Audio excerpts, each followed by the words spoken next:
Today, I have the privilege of sitting down with the most important man in my life, my husband, Preston Mercer. And it's rare that we get time to really sit down and carve out longer conversations. It seems like our conversations, though they can be deep, are usually shortened and to the quick chase of what needs to be accomplished. And today, we just get to sit and kind of talk about life and marriage and family and parenting. And it is an honor to be your wife. And I love sitting and talking to you. You always have so much wisdom, and it's a joy to share life with you. And I'm excited to share your wisdom with our guest today and kind of hear the man behind the story. When people ask me, how do you do it all? You are always in the backdrop, making sure I shine and show up. Those are very nice words, but it is a privilege to be here with you and all that you have built, and just to share a little time with you is always special. Well, thank you. And I love that you are in your uniform. This is my uniform. This is your uniform. And we did that today just to kind of show this is the life we live. Yep. You are a firefighter with the Forest Service for 25 plus years. 31. Who's counting? You're almost retired, and a hunting guide for 25 plus 6 years. Yeah. Okay. And you have lived a very adventurous life. When we first met, we met in the weight room at NAU. Yeah. It was weight room romance at first glance, right? It was for me. It was for me too. And then I got to see you and your just strength jumping out of helicopters. And I was like, what a man. But not only on the outside, on the inside, you represented so much stability and loyalty that I saw that I was craving in my life. And how many years are we at now? Do the math, honey. Quick. 27. 27, almost 30 years. Or, yeah. And we've been doing this life, raising 6 kids and lots of businesses and lots of celebrations and also lots of challenges. Yeah, lots of all of that. Lots of adventure, lots of challenges, lots of learning, lots of improving, lots of growing. That never changes. It seems like we're always finding ways to grow. Yeah. I think too, when I was thinking about just getting to sit down with you and hopefully share something with our listeners that they can walk away with empowered and have hope. That's ultimately our goal. And I know that a lot of times you kind of sit back and like, I don't want to take the seat. Nobody wants to listen to us because we're still figuring it out. And that's really what we want to say today, is that we're not coming here to preach or teach anything that we've highlighted. It's not a highlight reel. It's really just the real. I'm not an expert in anything. Yeah. I learn as I go, just like everybody else, but I do try to learn from mistakes and from other people's mistakes and try not to make the same ones. And I think we both are doing an okay job of that. We're still together after all these years, which is, there's not many folks that can say that. And I think that's something to be proud of, especially with 6 kids. We've raised 6 amazing, wonderful kids we're still raising 6 kids. We still have 3 at home. That's right. And now 2 grandkids that we get to be a part of. Yeah. And I think about kind of the picture of our marriage in that it just brings so much, as you said, growth. And that has really been, I think, a picture of our marriage is that we've fought through and that we really pushed through because we wanted to have a legacy, and we still are. Yeah. But in that, I think to our listeners today, just kind of, jumping right into how do we manage conflict and how do we see kind of some of our differing styles of parenting in life. And one of the first questions that we're going to kind of go through today is some of our rules that we've had in our conflict. Can you share? Before we get into rules, let's talk about the vision we've had for decades of going on 3 decades of trying to have a legacy beyond ourselves. I think that's important. That's kind of the foundation. And we knew when we first got married that we wanted kids. We never talked about how many. Yeah. That's until we had a lot, right? Then we started to go, how many? How many is enough? How many is too much? But that was important. I think that we had a vision back then of what we really wanted, and that it takes both our efforts, a lot of effort, and then a lot of help from God above to get us through all of everything and to get us to the point where we are today. I think that's important to get into a little bit, just to lay the foundation before we get into the rules that we followed. But we did Well, it's some kind of a rules. play on words too, Yeah. because we're not very good rule followers. But I do want to say in that, just a little backdrop on us, we're both Tauruses. So knowing that going into the gate, we are two bulls that lock horns a lot of times in the sense of like seeing the vision. We're both visionaries, but we're both stubborn. We both want to be right. You're much more of a visionary than I am. We'll be honest about that. I am a much better, Analytic. what I have learned over the last 27 years with you is that you have a lot of visions. You have, and some of which are fantastic, and some of which I'm like, there's no chance this is ever going to happen. But I have the ability to see the vision and then try to figure out how I can play a role in progress towards that vision. Yeah. Which has been helpful, I think, to you in a lot of ways. Yeah. Huge. And so to that point, to the conversation of rules on conflict, it's never been a rule. Like we're more organic in adapting and flowing and growing and learning. But in conflict, I think our ultimate vision and that we want to kind of encourage our guests today to listen to is keeping the vision. And that's something I come back to a lot when we're in conflict, honestly, is seeing us. It's like that just epic picture of us on the swing on, with our grandkids playing, and we're just sitting and we're in our 70s, 80s, and we're like, we've done it. I never want to feel like we failed at the greatest task really that I think is given to man is to raise a family and to be committed when it's I hard. think so too. For men and women, I think raising a family that is the number one legacy you can leave behind. There's not much that would surpass that in my mind. I don't know of anything. And I think we both agree that our kids are vastly important to us and that we would do anything for them. So as far as rules go, we didn't have a whole lot of rules. We kind of just played it as it went, and we would figure out, oh, they're trying to push some boundaries here or there, and parenting with the parenting, and then try to rein them in a little bit, or a lot of bit, depending on the situation. But when it comes back to like just marriage in general, conflict style resolution, we've had different seasons of our life in conflict resolution. And I mean, just to be completely transparent, we've been in marriage counseling pretty much a lot in and out of our marriage. We each have a coach, a counselor, a therapist that we meet with once a month individually. Like we're constantly working on ourselves to show up in our marriage as our best self as well. Like we're both very committed. And I would say it's almost the prevention route to conflict is knowing conflict is going to arise because we live a very complicated life. And anytime there's complication, there's always room for conflict. And so that kind of method of knowing thyself and knowing how we're going to be triggered and knowing what our triggers are in conflict helps us to resolve conflict actually. So like sometimes when maybe I feel triggered, I'm like, oh, that's my old story. It's not him. It's part of my story that needs to be healed. And he's just revealing what needs to be healed.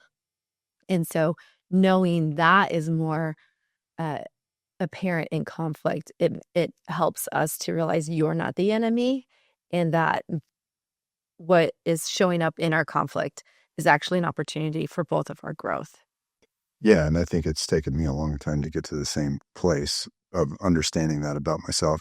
I think conflict for us has changed a lot too, or if maybe our initial conflicts were over finances or something silly, whatever it was. But the typical ones are finances, sex, time, whatever you're doing with your time. Those are the three biggies always in any relationship. But I think we've kind of worked through those to where we have a common understanding. Now our conflicts sometimes arise out of a situation, whether that's work or whether that's time or whether that's kids or something else. It's not necessarily those big three that kind of throw a wrench at people. Yeah, the big three. I remember when we were preparing, I've always been very intentional. You knew that about me from the time that we first dated. Our first date was very intentional. Go there. You want to go there?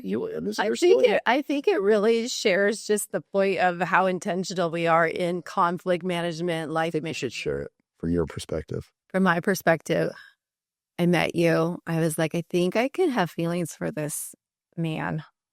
And thought, well, to set the stage, I'm going to make it really hard for him to want to be with me. And let's see what he's got. So first date, you invited me over and you made chicken butt. And I was like, okay, good. He's cooking instead of taking me out. This is good. Explain what that is to people that may not know. Putting a beer can in. And a stick of butter. In a stick of butter in the chicken. A full roastery chicken. And then set it on the grill for 45 minutes on low and let it cook. So you all can see she's the cook. It works great. And I always called it chicken butt. I didn't know what else to call it. Yeah. So anyways, you're cooking and I was like, okay, I need to talk to you before we have to go. And I was like, let's get to it. I have to know if I'm going to actually sit down and eat this with you, that I clear this. So we went around the corner of the house because you lived with that. Distinctly. You lived with a house full of lots of I was going to the principal. I was like, okay, let's set things straight. For number one, there's no physical contact. Number two, we have to pray before we. And what did my eyes look like at this point? What was my face telling you? Your body language is kind of like, But I was like, I think he's actually listening. But like to the point, I was like, okay, I'm going to stir up the greatest possible conflict in a college man's mind and say no physical touch. And when we're together, we must pray first before we do anything else. Those are my two non-negotiables. Mm-hmm. I was like, and you were like, okay. I'll think about this. Yeah. And then you tell the rest of the story. Well, I didn't make you leave without eating dinner. Right? No. No, and I knew there was something special about you and something unique and different about you compared to everybody else I'd ever met, female-wise. And I couldn't put my finger on it, but I'm like, there's something different about it. And it's the intentionality. That's what it was. But I didn't know what that was at the time. I'm like, there's just something different. And I like this. She knows what she wants. Mm. She's very specific. And she cares about herself. She feels valuable. Mm. And so at that point in college, a lot of women didn't treat themselves as valuable. You know what I mean? Like I couldn't sense that about them. And I sensed it about you immediately. And I thought, this is something unique. And I had already tried to have you on a date one other time and you'd said, no, we won't go into that. But I was like, well, I'll try one more time. And I'm not going to just go, hey, let's go to dinner and a movie. I'm going to do something different. I'm going to cook for you. And I had been a cook in high school. One of my first jobs ever. There was a fight in the restaurant and I had been a dishwasher and they said, hey, do you know how to cook steaks or pizza? And I know, sure I do. Didn't know anything, but I ended up cooking from that point on. They were like, yeah, you're really good at this. You can do this. So I knew how to cook. And then you decided to which God was preparing me for this whole family, right? I knew how to cook and make a lot of food all at once. And well, you did get a degree. And then I got a degree. But that wasn't because I liked it. It was because it had less math than any other. Right. So here we go through college. You're just trying to get through. Mm-hmm. And I'm studying like crazy because I'm doing chemistry and pre-med. And so we were like, yeah, that's how we started. Yeah. But it was very intentional. And you stayed the route. And I said, okay, I agree. Yeah. And so we started building a legacy then, right, of being intentional and maintaining a vision and kind of learning how to work with each other. And I think that's really been the heart of our marriage, that we've had really, I would say we've had a lot of hard times in terms of parenting, in terms of marriage, that, another time we can get into more specifics, but that was also a test for me to show what you were made of. Mm-hmm. And to show me that it was not just based on looks or, a casual relationship, because I had saved myself for my whole life and I was one man only. And I was like, I'm starting to feel like this can be somebody special. And I knew that. I intuitively knew this is a test. And I know the right answer, and I'm going to fail if I don't give her the right answer. And I want to give her the right answer, so I did. And I thought it was important. I thought this woman is worth the investment. I can tell. So I think with that understanding the foundation, and we share that because everybody's story is going to start differently, but maybe similar in the sense of knowing what you want. And I think it's clear that what I find in coaching is that a lot of times people honestly don't know what they want. They just start and they hope that through the process, they'll try and like arrive where they want. And what I see is like, oh, once I have a kid, then I'll be happy. Or once I get married, then I'll be happy. And once I have another kid, and once we buy a house, and it's always these things, but like really setting a vision before and becoming who you are before that presents itself as an opportunity is really, I guess, the heart of success in knowing what you want and where you're going, because then you stay to it and For sure, know in a how to. relationship, I would agree with you. That's very important in a relationship. It could be completely different in business or in anything else. It might be something completely different than that. But I think in a relationship, you're exactly right. And you having set the intentionality for your life, I kind of followed suit with that. Like I've always kind of been intentional, but I also didn't have a lot of, I would say, specific direction. So I had to learn to be more intentional. Mm-hmm. And not just float and not just let things happen, but be like, no, I want this. And how do I get from here to there? And maybe people out there can relate to that. Maybe they grew up in a household where there wasn't a lot of intentionality, because it's not, to me, it didn't come natural. I knew what I wanted. I kind of had an idea or a vision of what I wanted my family life to be like when I was a man. And was it the same as what you had or completely different? It was different than what I had. And don't get me wrong, I loved my parents and they were great parents. They were loving parents, but I wanted something different. I had a different idea of what was better for me and my desires. Yeah. So coming back to just encapsulating the idea of conflict, I think the greatest takeaway in conflict is to maintain a vision of what you want to finish with. And that allows us to sometimes surrender to being right, because knowing that both of our personalities, very intentional, like driven, we're highly driven, and we're conflict resolution based, but knowing that I don't want to be right and lose you, or like I don't want you, the ultimate goal is the cohesiveness of our marriage and in building a foundation, even with our kids watching us and seeing us go through, challenges. We've gone through different seasons and stages of how we handle conflict in front of our kids or not in front of our kids. And in learning that's been I guess that can be, a rule of conflict now that we have kind of established that in conflict resolution, if it's not productive or positive or purposeful in our communication, we table it until we can handle it ourselves later. Privately. Mm-hmm. Yeah.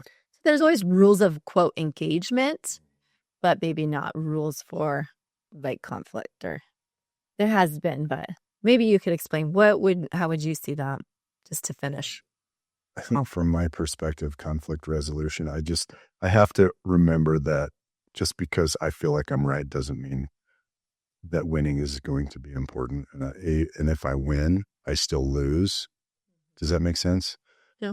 So sometimes I just have to put my ego in check and be like, it's okay.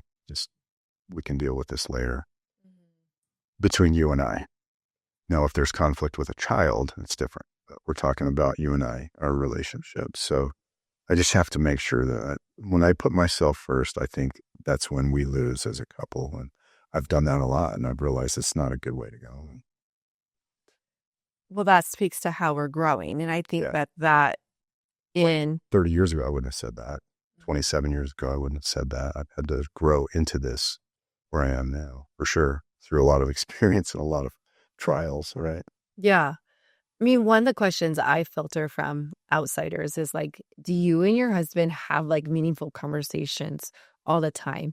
And did you guys grow and evolve at the same space and place?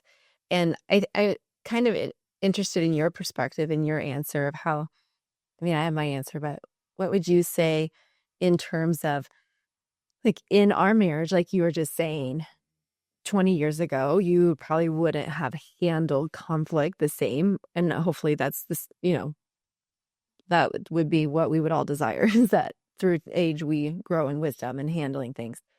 But did we grow side by side or leaps I catch think up? we, hmm, I think we had different paces to different, depending. I feel like you were far ahead in certain um, areas, and I was ahead in other areas. So some things to me, I was just like, what? And I think you had the same thing. Like, come on, catch up. Like emotional type things for me was a struggle. I was always hiding my emotion, and that would come up in a conflict, or that would be a frustration for you. So it took me a little bit while to grow in my emotional maturity, I think, compared to you. Like you seem to have that dialed when I met you. Um, so that would be an example, I think, where I was behind you. Mm-hmm. And then I guess, like, for an example for me, some of the, like, coming back to the visionary in relationships, like, they're usually opposites attract, but I would say it was more in our personalities. It was our similarities that attracted. Like, I don't think I could ever be with somebody opposite of me, although, because you're very similar to me, but there's a yin and a yang. And I think that that's important for those that are kind of trying to figure out like their dynamics of their relationship. Like we know that opposites normally usually attract, and then after years of marriage, they retract. They are what separates.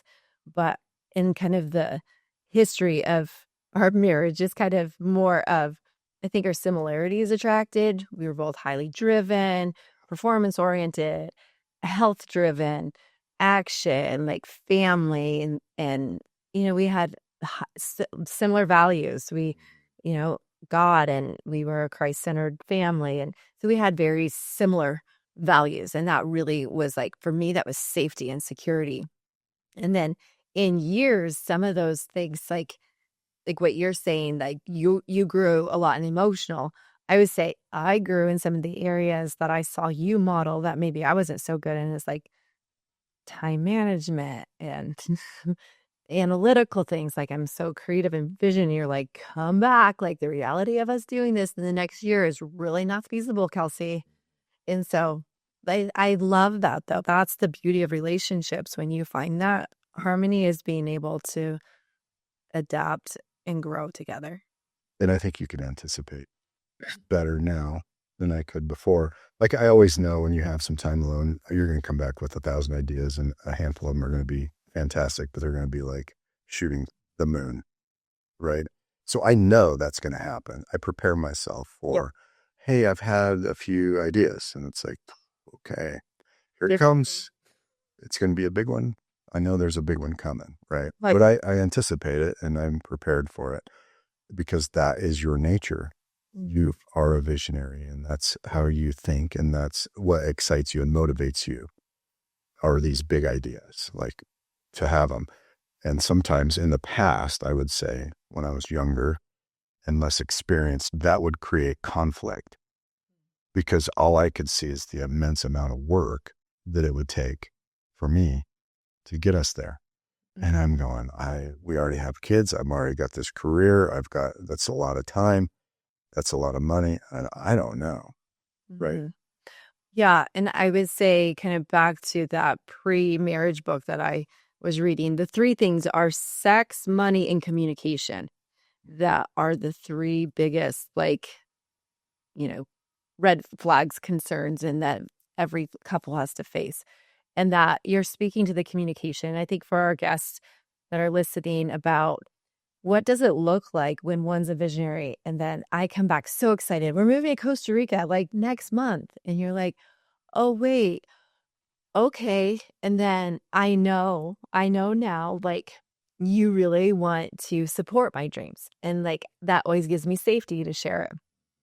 But then I also know that you're going to reel me in and give me like some hard facts and I'm going to have to accept. So there's always that balance of like staying a dreamer, staying a doer in every relationship and how you learn how to communicate. And I know a lot of times when you would come back and like be the hard facts, then I'd be feeling crushed. And then we had to learn how for you to communicate to me the reality of some things without crushing. A dream crusher. Yeah. Yeah. So it's kind I'm of still learning that. well, yeah. Then I think that's what we're saying. The heart of marriage is that there's no strict rules. Like we are constantly adapting. You have kind of some, I guess, guidelines for or boundaries.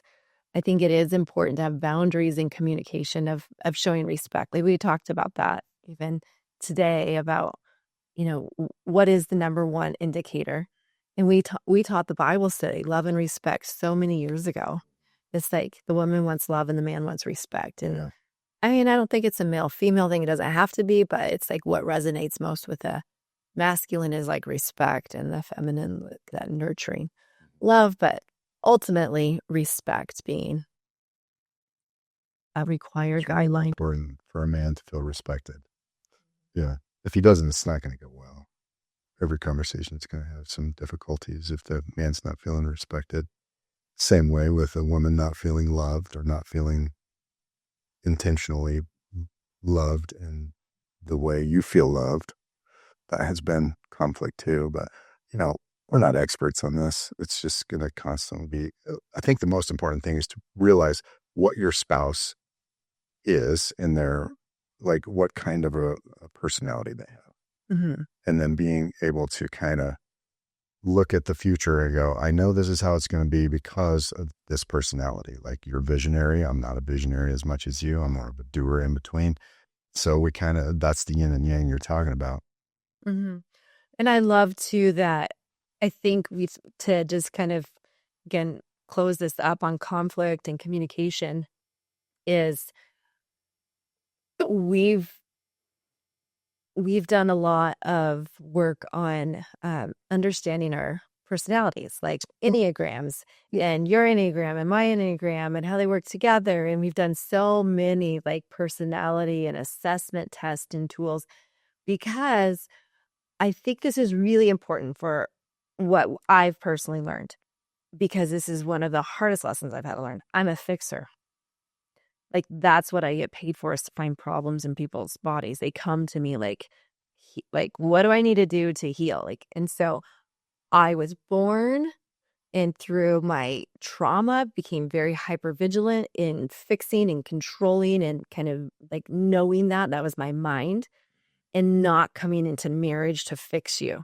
And that was one of the things that I again, it's still growing, right? Like we haven't arrived, but to be completely vulnerable with that's something I have to constantly work on, is that I'm not your Holy Spirit. It's not my job to fix you. It's my role to respect and have compassion for the journey that you're on and how we can support each other. As we've said a lot of times, like in our marriage kind of work, is our job is not just to make each other happy. Hopefully we have fun and we laugh and we are happy, but it's really the process of holiness and healing of ourselves. We become mirrors of what needs to be healed. And you can only control yourself. I mean, ultimately, that was a big deal in our early years. You really liked control. Like you thought you could control people or kids or me. And it's like, no, you can't. It's never going to happen.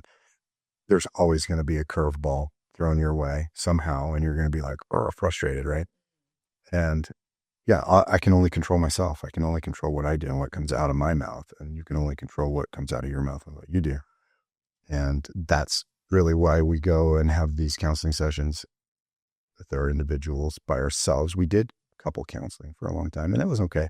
But I think, when you're trying to fix yourself and then you can be the best person, your best version of yourself every day, that's when things can get better in the relationship, because you realize your own faults and you can be honest with yourself and realize I'm working on these things and I have some shortcomings, and then be vulnerable about that and share what those are, and that the spouse can realize we're working on this. We're actually doing something positive on a daily. I mean, that's important, I think, to me, to realize that you're working on yourself. I'm working on myself. We see that we're actually making progress in certain areas. That's important to me, and I know it's important to you. And I think it's been a really good thing. Yeah. Well, 10 years ago, we had a specific time of revelation of betrayal and trust that became a very real issue that we had to work through. And that was when you became very accountable to your loyalty and your commitment to our marriage and to me specifically. And in that time, that was a complete, really like crossroads turning point of like full in commitment and accountability. And I say that because this is one of the things that I think has really built trust. And I think that really isn't I mean, I saw recently that only 1/3 of population as a whole trust other humans. Like trust is huge. And when that happened and there was betrayal and our trust was tested, you showed your commitment to me in your accountability, in your daily accountability, and in your, like, I don't know, is it like day 4,000 now, like of your Not quite. of shift, but it's a lot. I know I have it on my phone because you text me every day, but we're getting close Yeah. to 4,000 days. And that was a huge part for me to like lean in rather than to pull out, because that's also one of the things like in the Gottman Institute, like those 4 things of like stonewalling or withdrawing. Like when I feel hurt or threatened, my number one thing to do is withdraw and to stonewall. And I knew that, okay, if I'm going to lean into this conflict and we're going to get through this and we are going to be 80 on the swing and we are going to be seeing our grandparents, what needs to happen? And that was something that needed to happen, is that daily accountability. But also since then, you've been doing work on yourself. And when I mentally think about that, I don't know about for you, it's probably the same, I think, is kind of what you're leaning into. But when I think about us having struggles, it always gives me hope that I am committed to a man that wants our success, wants your success, is committed to accountability to me, committed to growing. And when you have that in your relationships, and I would say that would be one of our number one encouragements and takeaway today, is that if you are having conflict or betrayal or any of those places, those hard places in your marriage, that each person is getting help individually, because then we can really feel like you can trust that things are getting worked out, like they're committed. When somebody just like gives up and doesn't go and get help, like that's when it feels like I think I would feel hopeless. 100% hopeless. And it's easy to break down trust, right? It takes forever to build it back up. And that's something that I think maybe that was a crossroads, right? It was like, we're at this point, we're at this juncture, and I'm going to either do the right thing or I'm going to do my own thing. And I made the conscientious decision that I'm in the wrong here and I didn't make things right, and it's going to take a long time. And it sucked, like mentally and emotionally, like this didn't have to be this way. I have made it this way, and to make it right is going to take a long time. And I know there's men out there that probably can relate if they've ever had to deal with pornography or some other thing, right? Could be anything. I mean, there's lots of things you can get yourself involved in that's not great. But I think one of the biggest struggles for men in this day and age with the devices that are so available is pornography. And if you don't guard and take accountability for that and own it, you're going to fail.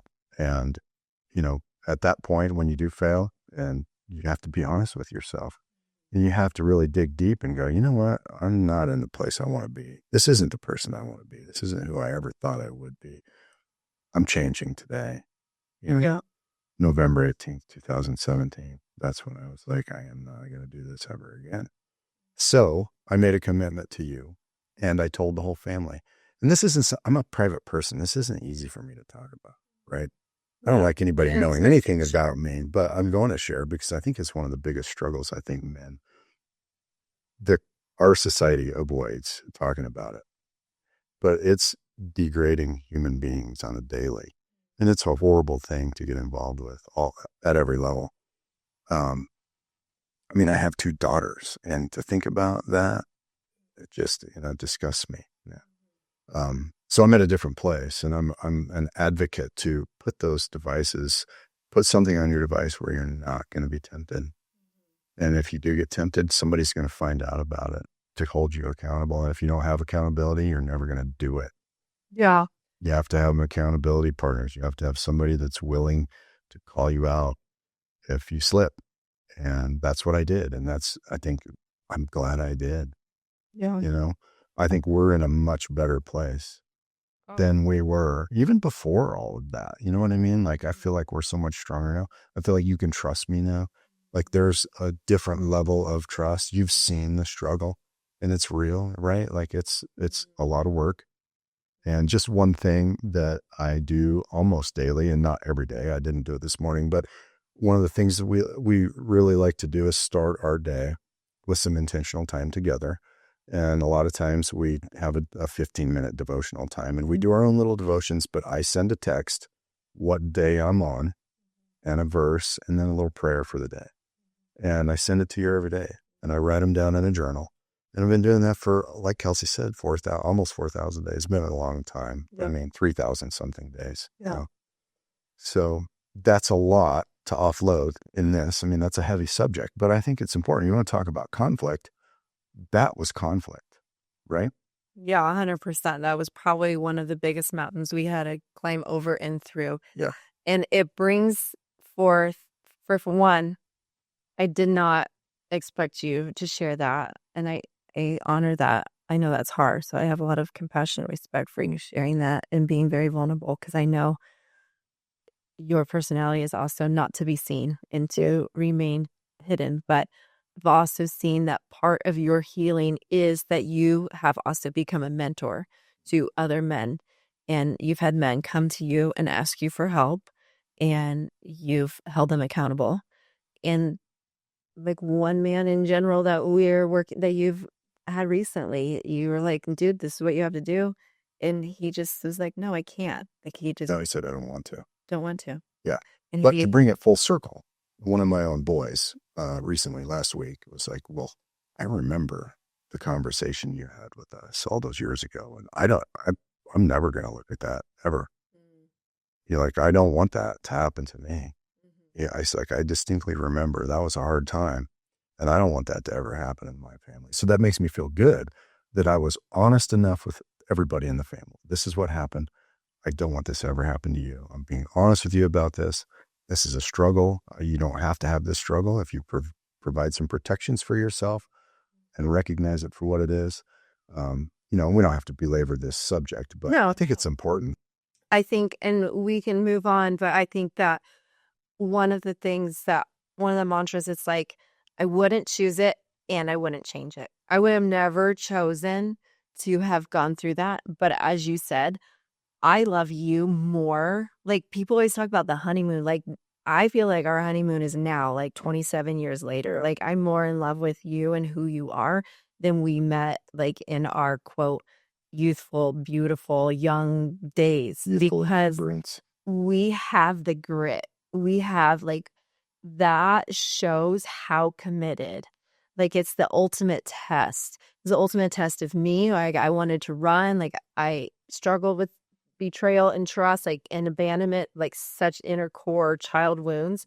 And like that again speaks to what I see marriage as. Marriage is this commitment and this covenant that there's going to be hard things that come out that are actually the parts of you that need to be healed. And there were so many parts of me that had to learn how to trust a man.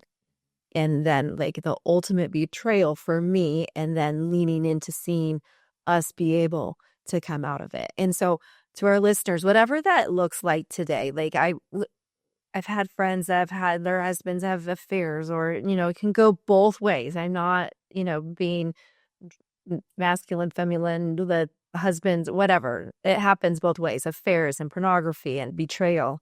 And there's a lot of ickiness going on in our world today. And ultimately encouraging our listeners that it is possible, but it takes intentional work. It takes a commitment, and it takes a desire for legacy. It takes a desire to finish well. And we've had times in conflict of like where we feel like we've both expressed like, is this it? Are we, are we going to give up? And it's like, no, we can't give up. It's like, no, like we've got to push through. And I think that like what I want to talk kind of lead into parenting now, but to that point of like what you were saying with our boys, and some of, one of the pillars of our family has been communication and conversation. And we made a commitment in our family not to have TV, not to have electronics, not to have video games, and to have every night family devotional nights, family dinners, or we had family dinners even when kids were like running to sports late. And it was like we would be having dinner late and we're like, just have a snack because we're all going to sit around the table tonight, no matter what time. Conversation. It's important to us to have conversation, to let our kids talk. And I think for when we first married, in the fire season as a firefighter, and like the schedules that you would have, and you would be called on command. Like a city firefighter has like 4 days on, 4 days off. You're 24/7. Your sometimes 365. Yeah, your phone can never go off. You're always on in your schedule. Like we can be in family dinner, or we can be at Easter, we could be at Christmas, and it's like, oh, Dad's gotta go. There's a fire. We've been many holidays like that. So whenever we can be together, it's like we don't have to wait for a holiday or whatever. Like every time that we are together is so meaningful, and we really coming back to the intentional. Last night we were celebrating one of our daughter's sweet 16th birthday, and it was awesome. We had over our kind of adopted Graham and Poppy, and they were like, this is amazing. Like, I've never seen this. And it's something that we do all the time, had family dinners, but at birthdays, going around, sharing a story or a memory, and really showing how they've grown in that year. And I think, rather than just like, I can get into the methods and some of the coursing and the courses and the coaching that I give, but the pillars of our parenting were those real life conversations. Like a lot of times parents questioned us in how we allowed our kids to have so much freedom, so much experience. And we're like, we're going to let them build confidence, and we're going to let them learn how to fail while we can teach them how to succeed. We've had a lot of scrutiny over the years. Since we had children, we had a lot of scrutiny. We homeschooled the first 3 the whole time. They didn't go to school. There was a lot of scrutiny about that. People said, your kids are never going to be socialized enough. Our kids talk to everybody. Our kids have never missed a beat with being able to communicate at a professional level.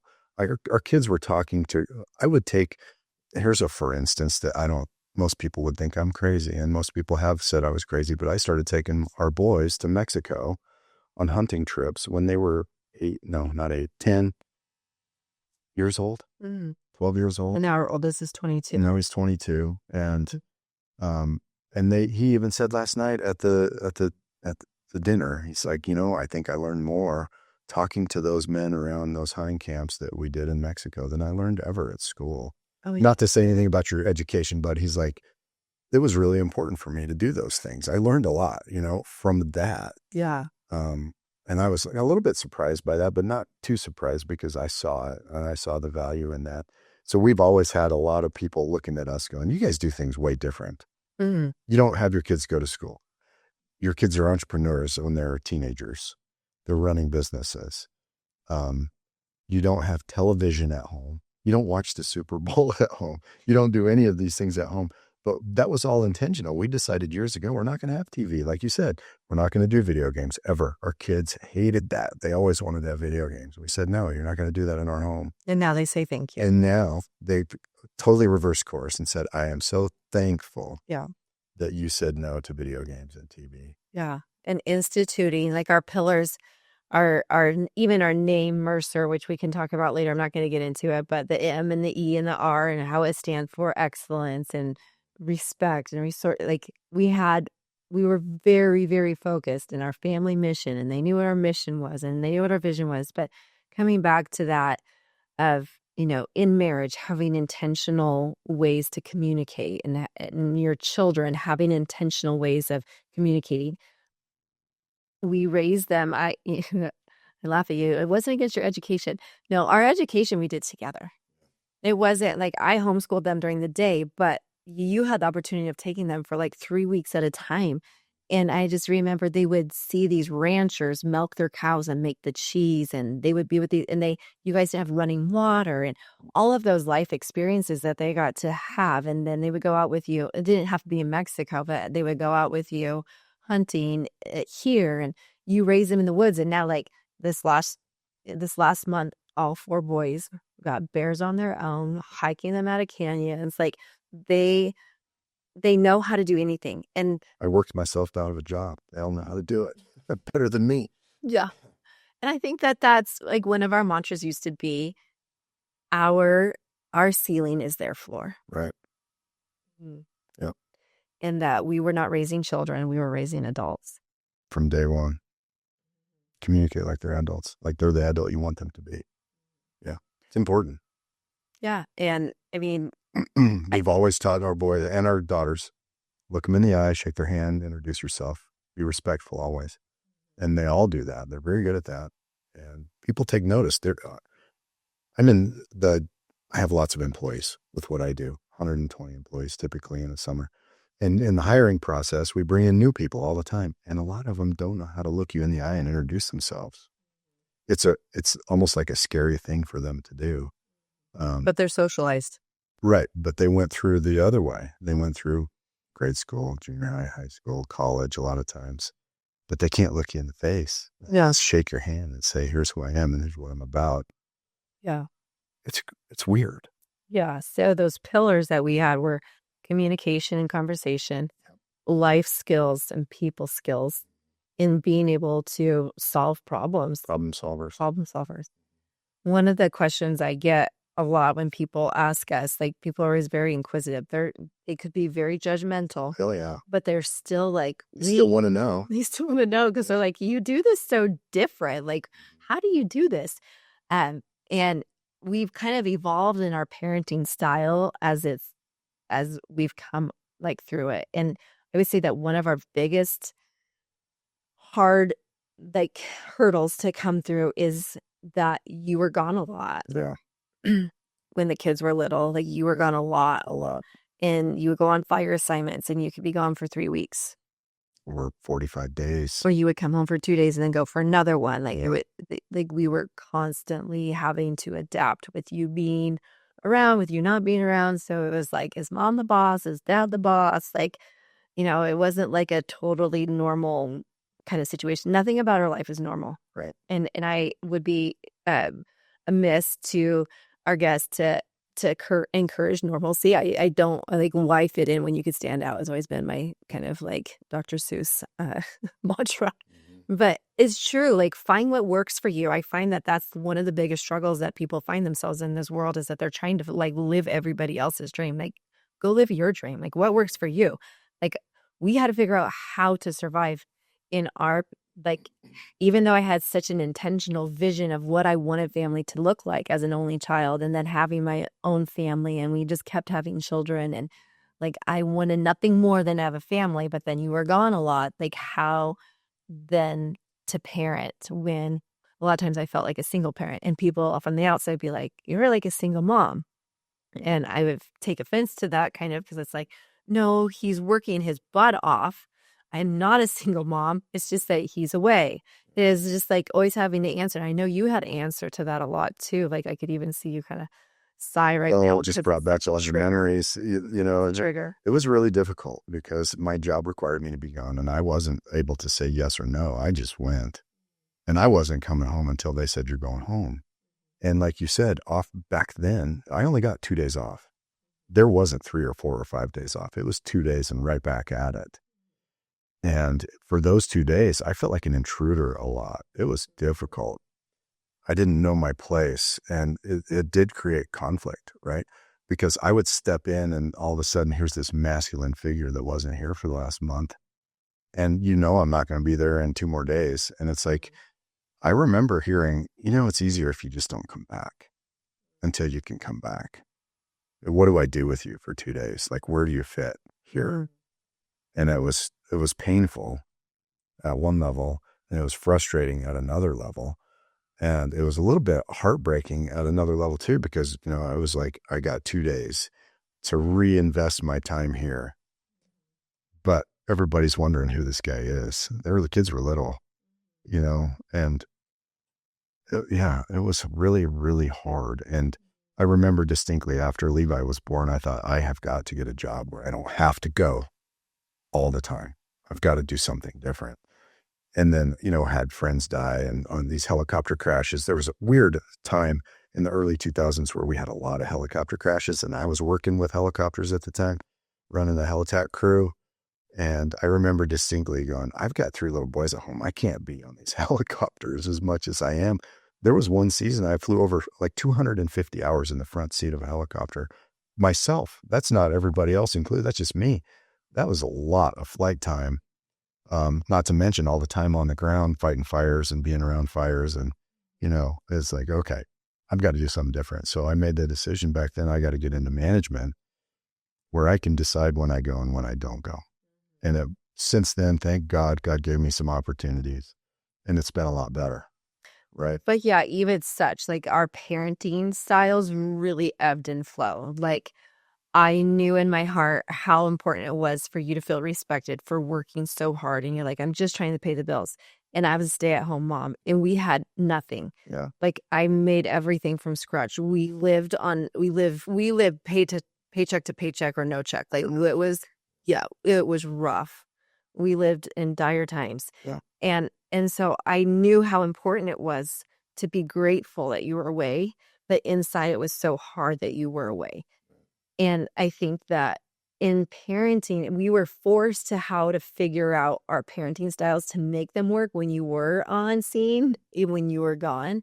And then now, like 3 kids at home and you're around a lot more, like that's shifted even more, where it's like, I got so tired that it was always mom, mom, mom. I'm like, go ask your dad. Yeah. Let him solve problems. Recently, we said, okay, you're in charge of the girls.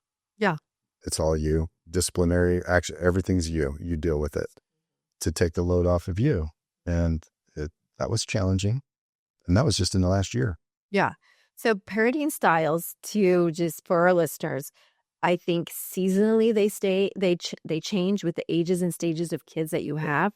Like when the kids were little, I was the predominant Everything. enforcer and supporter and comforter. I was everything.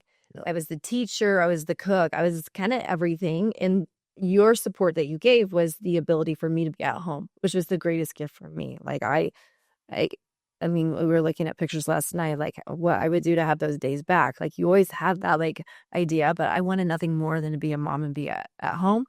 But then my professional side of me was like, I want to be able to go for 3 weeks and not have to think about kids. Like there was also this jealousy. It wasn't really jealous, but it was like, I cannot wait till I have my career someday and I could just go. And it's like, that's just our human nature. No, like the struggle between, for sure. There was a time where you were very bitter that I could go and focus on my job. Yeah. And wasn't at home at all. We talked about that. I mean, you literally were like, I'm jealous of this. I needed some time. And we've been able to do that recently where now you can, but then it kind of, like you said, it kind of reversed a little bit because now I'm in a job where I'm at home and I don't have to go on these fires anymore all over the nation like I did forever. So I can be reliable at home a little bit more. And that's when your business was like, okay, let's launch this. Yeah. And I'll be gone 16, 20 hours a day. Yeah. Yeah. Feels like that. Oh, it's been that a lot. And I think that speaks to also just not only parenting styles, but like how parenting affects your marriage. And so like in recent years, raising teenagers, we went through, and we're going to talk a little bit now about just some of the hard seasons that we had in teenage years. Like the three boys are the three musketeers who still now live together. They're unstoppable. They're unbreakable. Like they are a cord of three that is not easily broken. And so when they were teenagers, they all rebelled at the same time. And I would say that was probably one of our hardest, like it went from hard between you and I, like handling finances and handling time and parenting, to being hard, like, oh my gosh, our kids are now challenging. Like where it was like the struggle was like within us. And then all of a sudden it was like our kids were really like challenging us of like parenting. And it was short lived, but it was intense, very intense. I guess we agree. Yeah. Yeah, it was. Yeah, it was intense. And it put us on our face and knees, and it really showed us too. Like I remember times like maybe we did have it all wrong. Like maybe we did parent wrong. Maybe we did give them too much like freedom. Maybe we did give them too much confidence, because now they feel like they can do anything. And they did. They did anything they wanted to for a short bit. Yeah. But it was short-lived. Thank God. And they came around like, and I remember one night Levi was like, it finally hit us when we realized that we disappointed mom and dad, and we did we let you guys down. And that's what shifted. And then they rebounded and like have been on the high road climbing to success like ever since. And no struggles, no fight. Completely taken that energy turned it from negative to positive. Mm-hmm. So 100% focused on positive now, which is amazing to see. But there's still a little bit of that PTS of, anytime I get a no caller ID on my phone, I'm like, oh, who is it? What happened? You know what I mean? I know you've had the same. Oh yeah. My heart sinks. Yeah. But like even in that point, like I've seen marriages really struggle because parents don't see eye to how to handle parenting. Oh, it can completely split. Difficult tweens. So I want to speak that a little bit, because parenting styles that are different when children really challenge you, and then how to keep your marriage alive.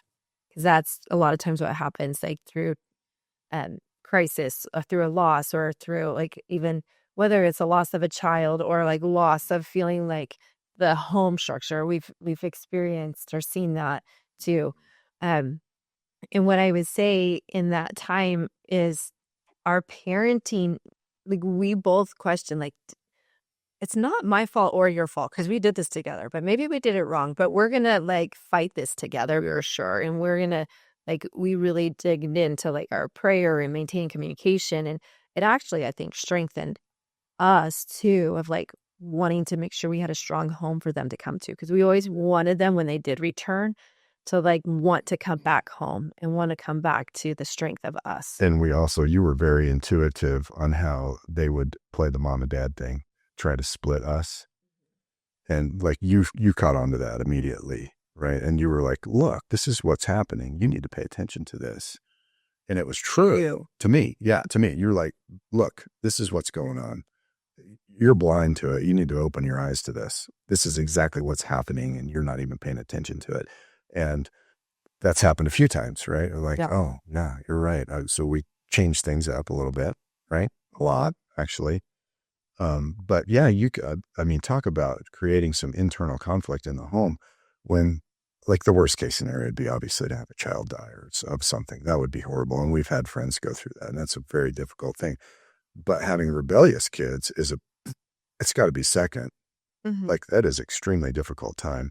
And 3 at once. So it was 3 on 2 or 3 on 1 all the time. All the time. Yeah. Yeah. And so we had to really dig in and become one. We had to unify. Right. So in my line of work, it's like we had to find out, okay, operationally, what are we going to do? Let's look at this tactically. We had to figure out our tactics to accomplish our objectives. And the objective was, initially we got to get through this. How are we going to get through this? And then it was not just get through this, but we need to make our home a thriving place where they want to be, which was always the objective anyway, right? but we had to make sure. So we didn't lose sight of hey, we're going to have family dinners. Everybody's going to be there. We never stopped doing that, and I think that is something that they still love coming over when they can. Every single week. We do Sundays now.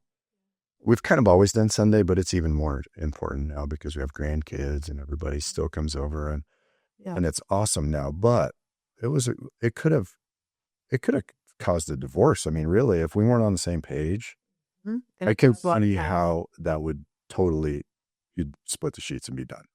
Does totally a lot of times. And I think even then we got through that season with the boys and then we got through that season with the boys and then the girls. And then what happened with the girls was very unique because they always said, we'll never do what the boys did to you, Mom and Dad. And then one little miss, she went through her freshman year of really testing it. And it was very short, like a few months.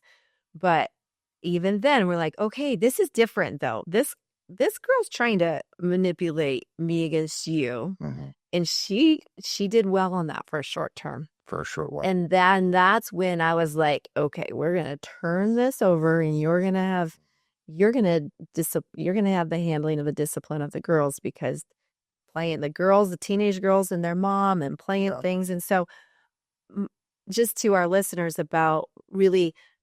You have to learn in different seasons and stages and ages of how to maintain us. Yeah. Because ultimately, in marriage, you want to get through it, right? Obviously.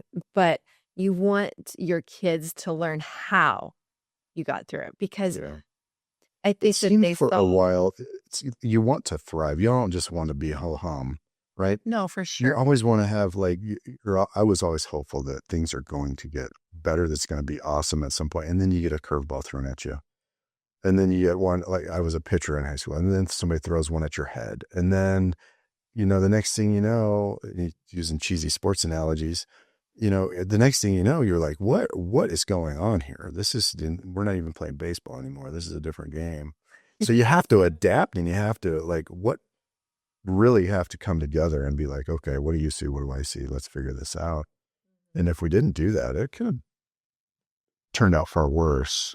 I love that analogy. You are so good at so many of the word pictures and making those analogies.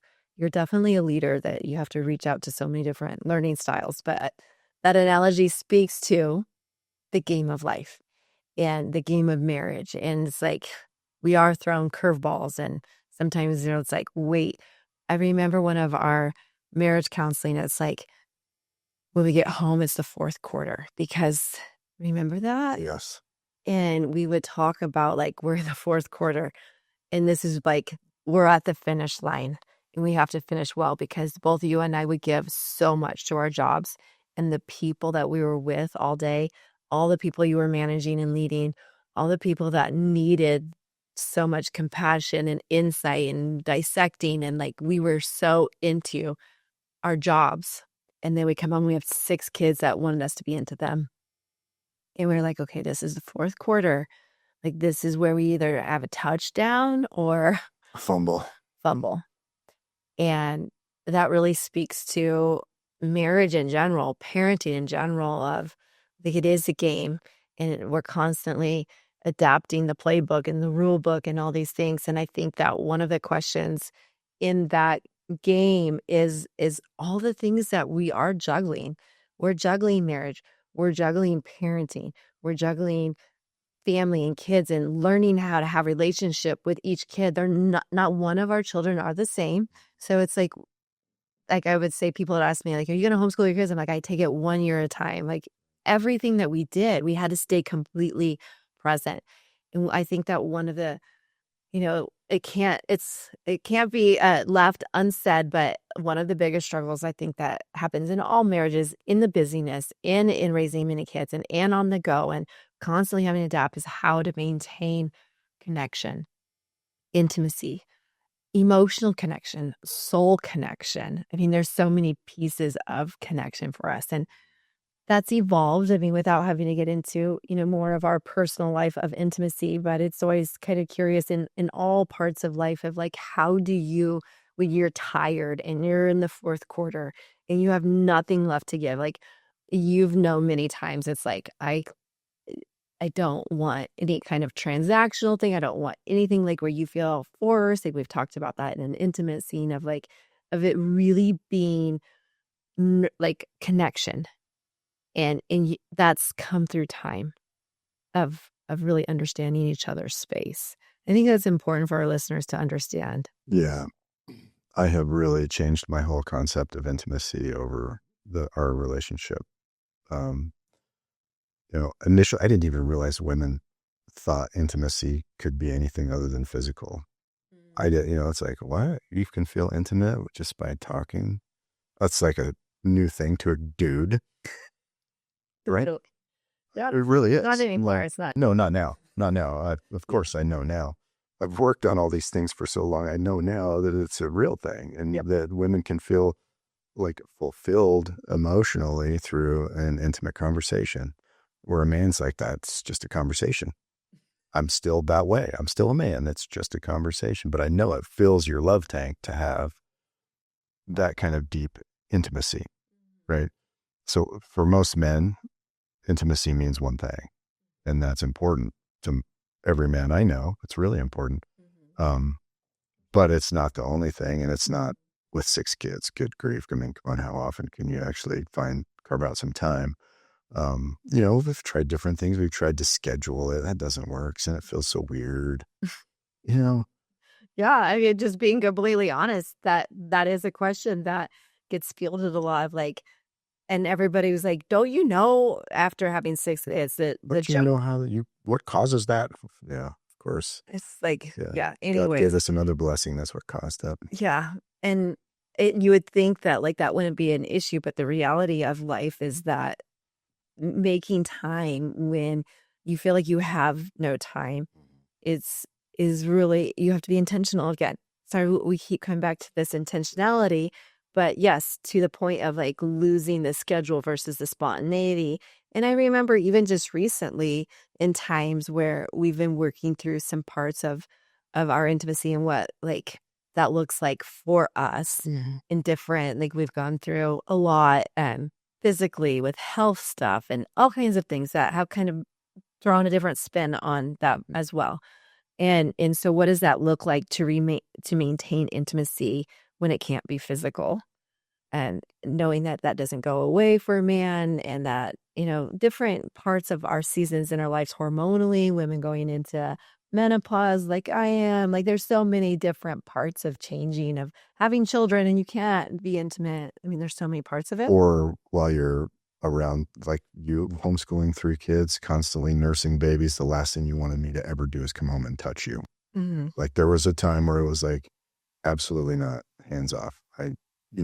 And that is a legitimate struggle for a man. I'm be honest with you. It's like the verse in the Bible that says you got to die to yourself and bear your cross. That's a heavy ass cross, right? Like I'm being real.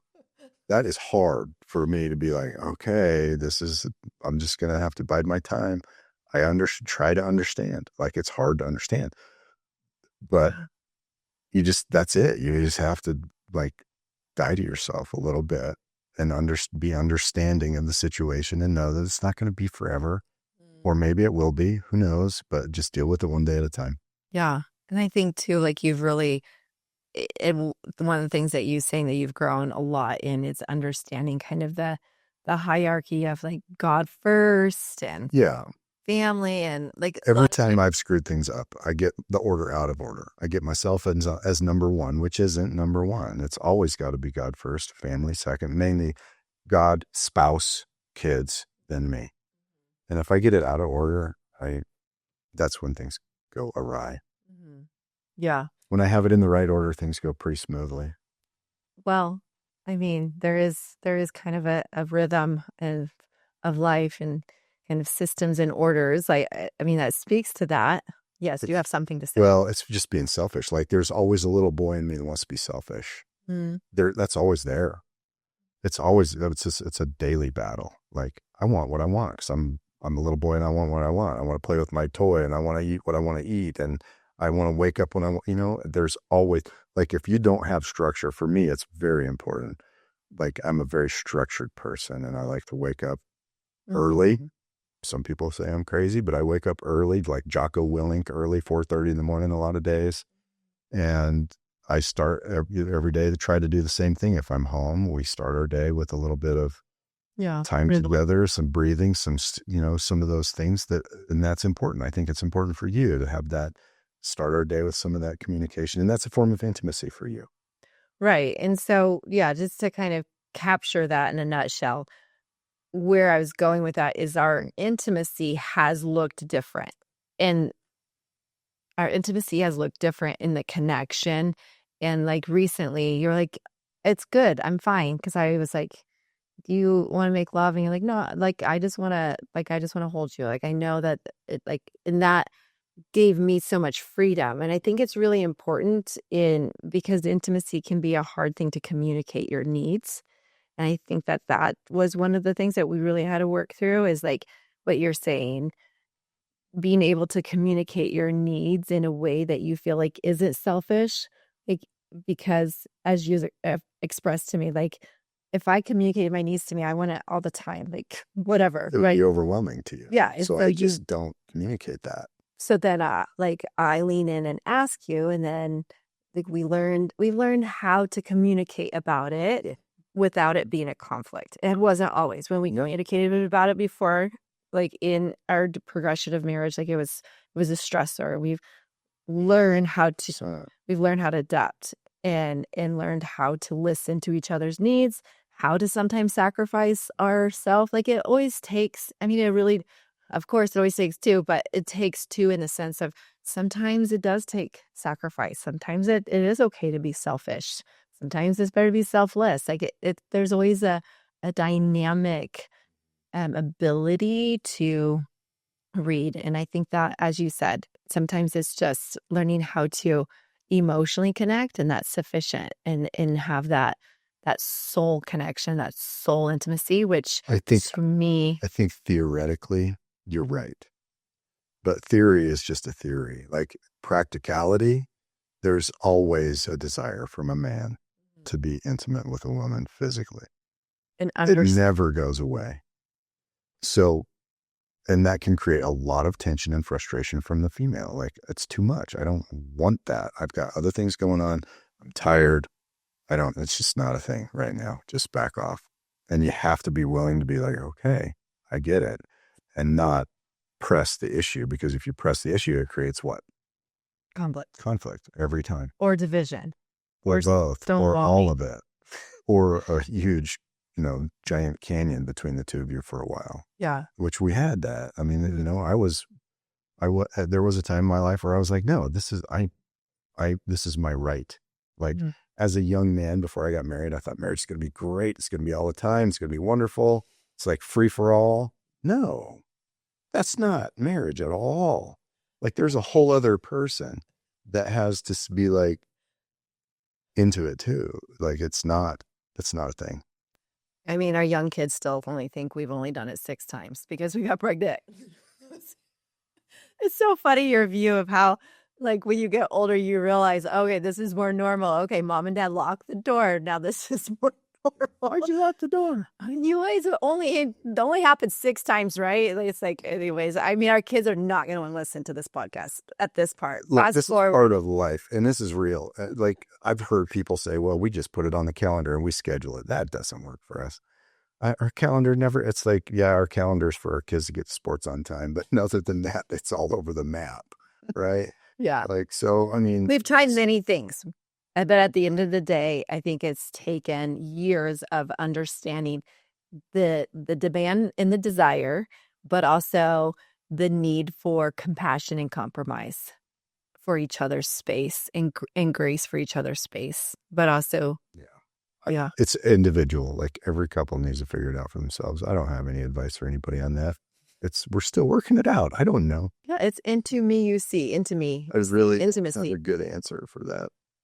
But what has, I think, been helpful, one of the and I want to bring it to our faith and our marriage. One of the things that's been helpful that we have implemented is prayer for like times when we were struggling, or like in trying to heal, and make it more where I was struggling, to make it more for me what I needed to be, to bring God into the space and soulful, and you having an understanding that that's what I needed in order to be intimate, is have more of a soul connection and bringing God into our marriage. And so, as you said, everybody's going to find different pathways to their love life and what it looks like. So with that said, let's move on to faith in our marriage. And that's another big pillar of how we have survived and how we've thrived too. I would say that's probably honestly one of the why we do not just survive, but thrive. I mean, if it wasn't for faith, we wouldn't survive. But without faith, I don't think there's any thrive, or even better than thrive. Yeah. And what that looks like, for the curiosity of like, what is that? Like, what do you mean? How do I bring my faith into my marriage? For us, it's really about, I mean, every day we start with prayer. Even like most of the time now, it's us praying either on the drive to work, or like when you're, right before we start work, whatever. Try to do it at the beginning of the day to start our day in the right Yeah. mindset, right? And that's important. But with that said, like the other part of your career has been the hunting trips, like not just fire season, but hunting. So even when you're on trips and you're gone, like that's one of the things that connects us. Yeah. And that's one of the ways faith has connected us when we've been disconnected, is that we pray, and that you even pray for our children, like on speaker when we're gone. And, our kids hear us pray. Like it's on speaker when you're driving the kids to school in the morning, or the kids are in the school in the car with me, or whatever it may be. They hear us pray together every day, and they hear us like we always ask, how can I pray for you? What's going on with your day to day? So it's not like this, let's just general, like, bless Preston and let him have a good day. It's like, okay, the specifics. We always go through the specifics of what we're doing, and also like how we are. Like, how are you? Not just what are you doing today, but how are you? And that's when I really get to see into you. And that's that's where I'm going with that, like intimacy to faith shift. It's like I see another whole layer of into me. You see intimacy when you express your need for prayer and something. And that has become like, that's why prayer isn't awkward in our family. Like we pray multiple times all through the day with our kids and with each other. Out loud. Out loud. Yeah, there's a lot of times. I mean, it's all day silently. Right. Yeah, I mean, really honestly. Out loud, we do multiple times a day. Every time I get in the car, and now that Corbell's starting to drive. Oh, we're praying for everybody on the roads. But teaching her, like when I give the keys to her, and I'm like, she's getting her permit. Well, tomorrow she's getting her driver's license. But I always say, okay, the first thing you do, you put your seatbelt on and you pray. And she prays out loud. And I've taught her that you do not drive this car until you ask God to guide you, lead you, protect you, be behind you, beside you, and within you, so that you are safe. So those are things that really have brought an integrated faith. I would say that that's the number one pillar in our life. It has to be, because without faith, the rest of it's kind of meaningless ultimately. I mean, like, what's the purpose of everything else without having a faith in something bigger than us? And whatever that may be, for us, it's God or the Bible. It could be whatever, but if you believe in something bigger than you and you're working, striving to be a better person, and there's a purpose in that. Your belief. I mean, there has to be a why, and that's the why, to keep going when things get hard. Yeah. And things are always hard. There's just doesn't seem like it's ever easy. It's never on cruise control. There's always some hiccups, and sometimes there's more hiccups than you want. And sometimes it feels daunting, but without the faith and the why behind it, it would be a lot easier to just quit and be like, I'm done. It's too hard. Yeah. One of the plaques that we had up in our home was, one life till soon will pass. Only what's done for Christ will last. And it was kind of like a guiding mantra of all that we're doing is really for the foundation of faith and becoming and passing on this legacy of God and faith and belief, because it really becomes the cornerstone of and your guideline and why you do what you do. Like, why do you do what you do? You don't want to just do what you do just because you do. Like, there's got to be meaning, right? Coming back to the meaning of life and having a God-centric or faith-centric or, what, like you said, like, what do you define as that? And coming back to that continually is really what anchors you. And when I want to kind of close this up, one of the questions that comes to me often is like, how do you do family devotions? Like, what does that look like? And now we have two like almost daughter-in-laws. I say they're my daughter-in-laws because they're A real part of our life. yeah, they're a real part of our lives and I love them. But, when they both came into our family and they sat at our table and had family dinner, and then after family dinner, we family devotionals, and we're studying the Bible together for an hour, and we're going through and asking, how can I pray for you this week? And I remember with one of them specifically, the first time she had just texted me right after. And she was just like so grateful and so thankful. And it becomes such a guiding light of our family, of what they experience. It becomes really the glue. I think it's the emotional, spiritual glue of our family. It pulls everybody together, even if they're an outsider coming in. It's what makes them feel like they're a part of our family. And it gives you the reason to be intentional about everything. Mm. Like it gives you a focus without the faith part of it. There's so many tangential things going on in life. There's so many things that are floating around all the time, peripheral things that could grab your attention and take your attention off of family or off of our relationship or off of what's important, off of building things. And you could lose focus and lose time. But with faith, you have a tendency to remain focused on that and remember that God's first and spouses are second. Family is so important. And then order your day accordingly and not lose focus of that. Yeah. And I think too, coming back to just what did this really look like practically? Like one of the scriptures that I always brought back to the kids was seek first the kingdom of God and his righteousness, and all these things shall be added unto you. I mean, recently I walked into the boys' house and, I was caught off guard, and Garrett's like, okay, mom, tell me, what's the purpose of my life? What do I need to do next? Cause he's like contemplating and, he's out of the country right now and he's like going through all these scenes and what do I do? And I said, okay, Garrett, what did we do? Like when we were talking about this growing up, seek first the kingdom of God. You caught me off guard, but I'm going to tell you what I've always told you. Go there first. And then the kids we memorized in our family devotion. The goal was the first 5 chapters of James. We got through chapter 5, but we haven't finished it. It's not memorized yet. But we did memorize strong chapter 1 through 4 and knowing that. And they come back to that and they're like, that's really all we really needed to know. And then studying the Proverbs. I mean, I'm just coming back to just some real practicality of the things that we did. We did like the proverb for the day. We did James. And those always were guiding lights. Proverbs so easy because there's 31 of them and there's 30 days in a month typically, or 30 days, or, it's just easy to do it. Just pick whatever date you're on and read that one and go through it. And there's so much practicality to it. You can literally put it into practice in your own life. And the Proverbs are the teachings of the wise, of Solomon to his son.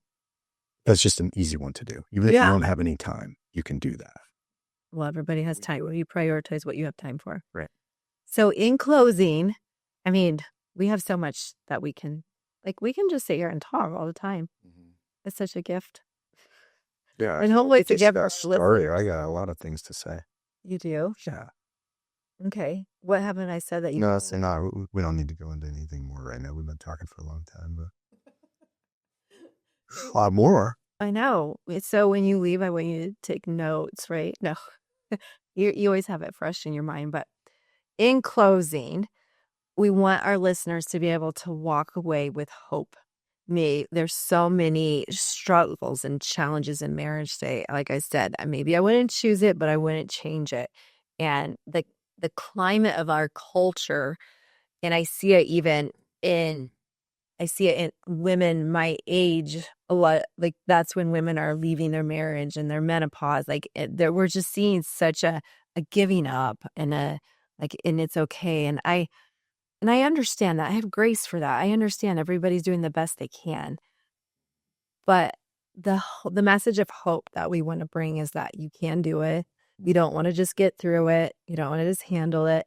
So what are let's do like 2, 3 things that are really important to restoring a family, a marriage, and in implementing that strength as a family? What comes to your mind as one of the greatest things to do?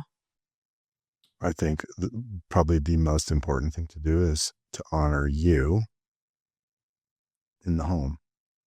And Honor each other. yeah, no, like what you're asking, what's the most important thing for me to do? It would be to honor you, right? To say things that are honoring to you, even when you're not around, so that you would be honored around the kids or around people or whatever. I think that's really important to do. Yeah. I would say that one of the greatest things to keep our marriage alive is having fun Yeah, do a and lot of that. and going out for adventures. And our family likes to go to the lake and go have fun. I think it's important to have fun and to remain to find those things that each other enjoy, even if we didn't enjoy something. Like, you learn how to do it together and have time to make fun with each other. Yeah, fun's critical. Yeah, an adventure. I'm all about adventure. I don't know if you noticed, I fight fires and I like to hunt and do all these things. I'm all about adventure, and you're very adventurous. Our whole family's adventurous. That's a lot, and that's part of the fun. Adventure Yeah. is fun. And I think coming back to just building, uh, like one of the things that in closing that our family is really, I guess it's given them a guideline and also an identity. But the Mercers, like, you'll hear it and they'll even say it to each other. Mercers wouldn't do that. Like, they feel so, there's so much pride and there's so much joy in being a Mercer and being in our family. And they take it with honor, and they take it with like, they want to succeed. They want to honor our name. It's like they feel so privileged to be a Mercer, and there's such a responsibility to that. And I think that's really important to foster in your marriage and in your family, is this identity. Because when people feel like they have an identity, they have to have their own independence in their own like being, which is really important, not to become enmeshed, obviously, but to remain their confident independence. But they find such safety and identity. And that really comes from, going through the trenches, solving problems together, overcoming and having adventures, having fun, overcoming challenges, and taking risks. Doing the hard thing when the hard thing's the right thing to do. Hard. We do that all the time. Just because don't choose the easy way because it's easy. Sometimes the right way is the hard way. Usually it is. Yeah. So wherever you find yourself today, in your marriage, in your relationship, in your parenting, in your family, in your intimacy, in your conflict resolution, we've kind of hit quite a bit of things today. Some big nails, huh? We nailed it. You and I nailed it. You nailed it. You nailed it. But we'll be back. So make sure you stay tuned, and so happy to have you. And our prayer and our hope is that you have hope. Keep your marriage and your love strong. Fight to win to the end.